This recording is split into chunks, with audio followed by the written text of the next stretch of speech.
그래서 그 하나님의 아들로서 이스라엘 있잖아요. 이스라엘이 하나님의 아들이잖아요. 이제 아들이라고 했을 때 이해가 좀 돼야 됩니다. 이렇게 이스라엘이 하나님의 아들인데 그 하나님의 아들인 이스라엘을 통치할, 하나님의 아들답게 통치할 또 아들이 있어야 되죠. 마지. 그게 이제 다윗으로 등장을 합니다. 다윗은 하나님의 아들입니다. 자, 이 하나님의 아들은 또 왕이라고도 할 수 있죠. 이스라엘도 왕이죠. 왕적 존재, 집합적 왕, 온 나라를 통치라는 건 뭘 했어요? 섬김과 보호. 하나님의 스럽게 섬김과 보호. 그리고 또 이 다윗도 왕이죠. 왕적 존재고, 다윗도 이 왕적 존재를 통치하는 왕이죠. 자, 이 왕은 이방 왕과는 완전히 다르다고 했습니다. 이방 왕과는 달라요. 이방 왕은 이제 지네가 자신의 왕권을 위해서 신을 만들어낸다 그랬죠. 신을 만들어내서 지네 왕권의 왕권 강화를 위해서 신을 써먹는 거, 신을 써먹어요. 그 다음에 또 뭐가 있냐면 이 백성들과 자기가 통치하는 백성들과 자기를 질적 차이를 만들어냅니다. 질적으로 다르다는 거예요. 그러니까 역할로 다르다는 게 아니라 사명으로 다른 게 아니라 질적으로 차이가 난다고 그렇게 만들려고 해요. 그러니까 백성들과 절대 인격적 연합을 하려고 하지 않습니다. 그리고 또 뭐가 있냐면은 그 통치 방법이 섬김과 보호가 아니라 착취, 억압입니다. 그러니까 이 나라를 통치하는 내가 너희를 통치한다라고 했을 때 내가 너희를 착취하고 억압해서 뺏어가겠다 이런 뜻이지, 내 걸 주겠다, 내가 가지고 있는 재능을 너에게 줌으로써 너희를 이롭게 하겠다, 이런 하나님 나라적 통치 방법이 아니라는 거예요. 그러니까 이 질적으로 자기가 다르다고 생각을 하고 착취와 억압이라는 방법으로 통치를 하고, 그 다음에 신을 만들어낸다는 거죠. 예, 있지도 않은 신. 왜? 자신의 왕권 강화를 위해서. 이런 게 이방 왕이라고 한다면, 하나님 나라의 왕은 뭐냐면은 실제로 살아계신 하나님, 실제로 계신 하나님, 이 믿음이 있는 거예요. 일단 있는 거예요. 이 전제가 이 하나님이 중심이에요. 실제로 살아계신 이 하나님과 연합을 해야 됩니다. 하나님과 연합돼야 돼요. 인격적으로. 그리고 그러니까 이스라엘의 왕은, 하나님 나라의 왕은 하나님과, 위로는 하나님과 연합. 근데 더 특이한 거는 아래로는 백성들과 또 연합을 해야 돼요. 그러니까 이게 힘든 겁니다. 그러니까 이 연합이라는 것은 인격적 연합입니다. 그러니까 백성들과 나는 다르지 않아요. 백성들과 다윗은 다른 존재가 아닙니다. 백성 중에 한 명이에요. 백성 중에 한 명이에요. 아들 중에 한 명일 뿐이에요.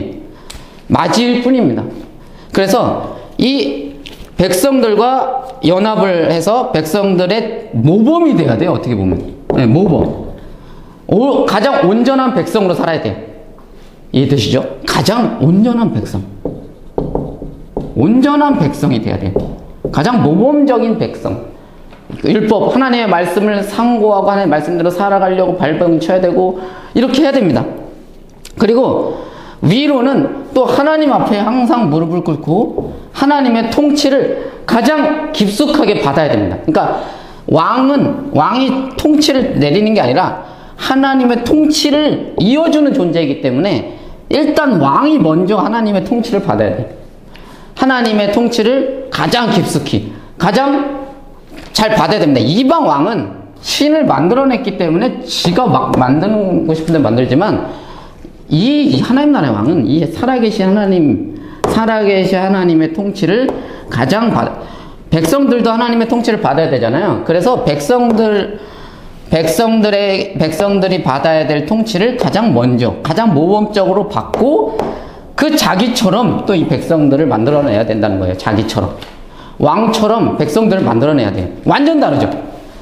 이방 왕과는 완전 다릅니다. 이게 왕이라고요.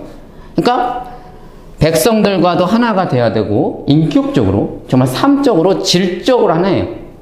그렇지만 그런 동시에, 그렇기 때문에 가장 하나님의 백성스러운 백성이 돼야 되고, 그 말은 즉슨 하나님의 통치를 가장 깊숙하게 받아들이고 가장 인격적으로 받아들이고 그 통치대로 가장 살아가면서 그 자기스럽게 백성들을 만들어내야 된다는 거죠.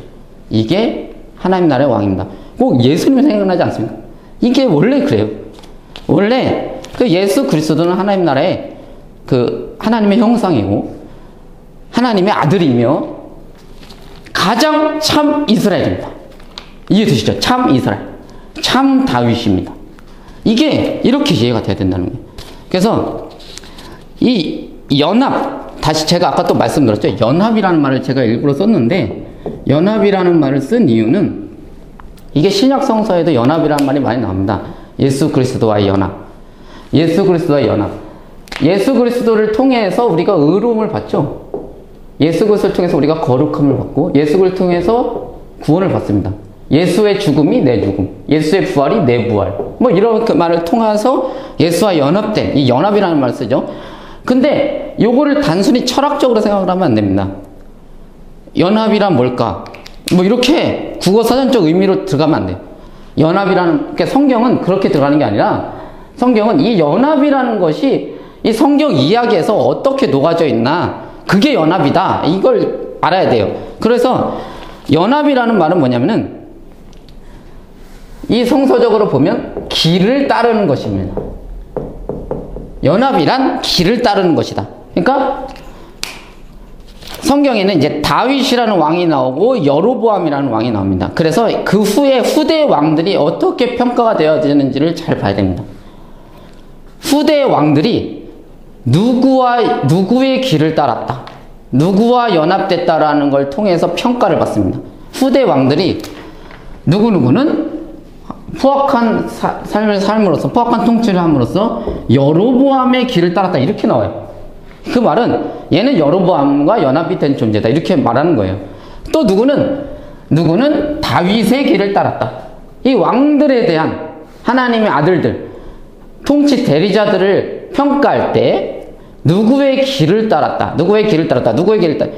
그러니까 얘가 잘못 살았다, 이렇게 말하지 않고 얘는 누구와 연합되었다, 여로보암과. 얘는 다윗과 연합되었다. 이 말은 즉슨 얘는 여로보암의 길을 따랐다, 얘는 다윗의 길을 따랐다, 얘는 여로보암과 연합된 삶을 살았다, 얘는 다윗과, 이걸 말하는 거예요.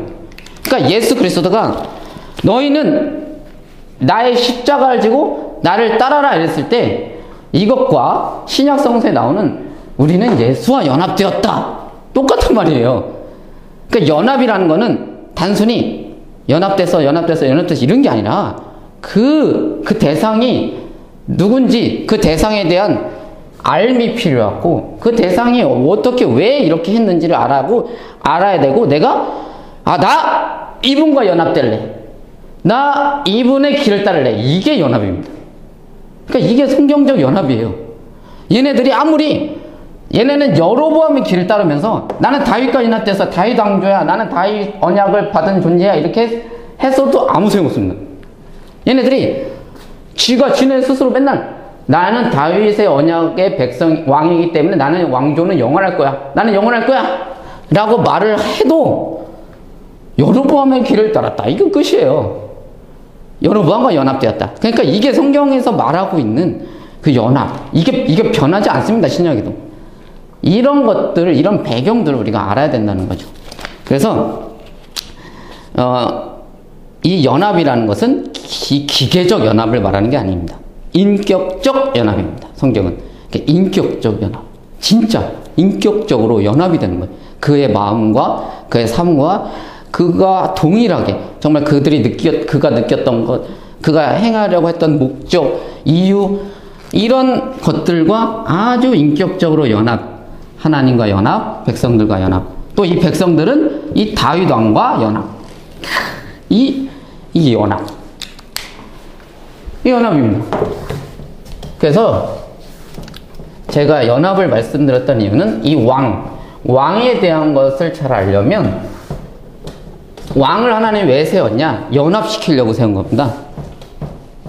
왕을 하나님께서, 그러니까 하나님의 통치를 잘 받는 왕을 통해서, 그러니까 하나님의 왕적 백성들을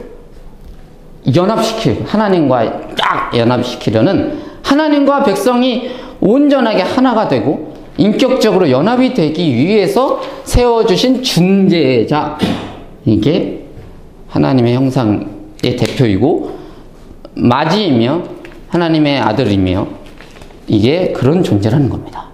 그와 연합을 위해서 세운 거예요. 자, 이해되시죠? 자, 이런 구약적 패러다임을 알고 있어야지 신약이 이해가 되는 거예요. 단어들이. 철학적으로 접근하면 안 되고 구약의 스토리 안에서 이게 어떻게 쓰였는지 어떤 걸 말하려고 하는지를 그걸 받아들여야 되는 거지 단어를 가지고 국어사전을 찾으면 안 됩니다. 국어사전 당연히 참고를 해야 되지만 올바르게 표현할 길이 없어요. 단어가. 그래서 항상 부족합니다. 단어가. 그래가지고 이렇게 구약 성경의 스토리를 이야기를 속에 일단 우리 마음을 먼저 담는 것이 필요합니다.